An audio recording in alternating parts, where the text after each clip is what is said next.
தாய் தமிழ் உறவுகளுக்கு வணக்கம். ஆற்றில் மூழ்கிய பெண்ணை 3 நாள் கழித்து மாதா கனவில் தோன்றி காப்பாற்றிய அதிசயம் என்ற தலைப்பில் இந்த காணொளியை காண்கிறோம். கேரள மாநிலம் கொச்சி கடற்கரையில் பல தீவுகள் உள்ளன.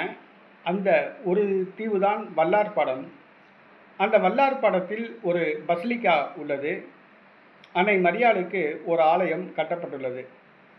கடந்த 20 ஆண்டுகளுக்கு முன்பு கூட சாலை வசதி கிடையாது, படகுகளில் தான் செல்ல வேண்டும். தற்பொழுதுதான் சாலை வசதி ஏற்பாடு செய்யப்பட்டுள்ளது. அந்த ஒரு பசிலிக்கா ஆலயம் ஒரு பல ஆண்டுகளுக்கு முன்பாக அந்த வழியாக ஒரு இந்து பெண் தன்னுடைய குழந்தையோடு படகில் வல்லார்பாடத்திலிருந்து வேறு ஒரு தீவுக்கு சென்று கொண்டிருக்கிறார். சென்று கொண்டிருக்கும் பொழுது அவர் படகிலிருந்து தவறி கீழே விடுகிறார். தண்ணீருக்குள், கடல் நீருக்குள் விழுகிறார். 3 நாட்கள் அந்த பெண் கடலுக்குள் முங்கி கிடக்கிறார். ஆனால் மரணமடையவில்லை. அந்த வல்லார்பாடத்தில் உள்ள ஒரு பங்கு தந்தை, ஒரு பாதிரியார், அவருக்கு மாதா கனவில் தோன்றி இந்த குறிப்பிட்ட ஒரு இடத்தை காண்பித்து, அந்த கடலில் ஒரு குறிப்பிட்ட இடத்தை காண்பித்து வலை வீசுங்கள் என்று மாதா கனவில் கூறுகிறார். ஆனால் அந்த பங்கு தந்தை இதை பெரிதாக எடுத்துக்கொள்ளவில்லை. மீண்டும் மீண்டும் மாதா அவர்கள் கனவில் தோன்றி அந்த குறிப்பிட்ட இடத்தில் வலை வீசு, வலையை போடு என்று மாதா கூறுகிறார். உடனடியாக பங்கு தந்தை அவர்கள் பொதுமக்களை அழைத்து கொண்டு அன்னை மரியாள் சொன்ன அந்த இடத்தில் வலையை போடுகிறார். அந்த வலையில் அந்த படகிலிருந்து தவறி விழுந்த அந்த பெண் வலையில் சிக்கி மீட்கப்படுகிறார். உயிருடன் மீட்கப்படுகிறார். அதான் விஷயம். இப்போ கடலுக்குள்ளே ஒருத்தவங்க விழுந்தாங்கன்னா ஒரு 5 நிமிஷத்துக்குள்ள மூச்சு திணறி இறந்து போயிடுவாங்க.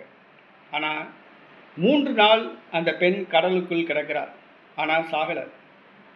அதிசயமாக மீட்கப்படுகிறாள். அதான் உண்மை.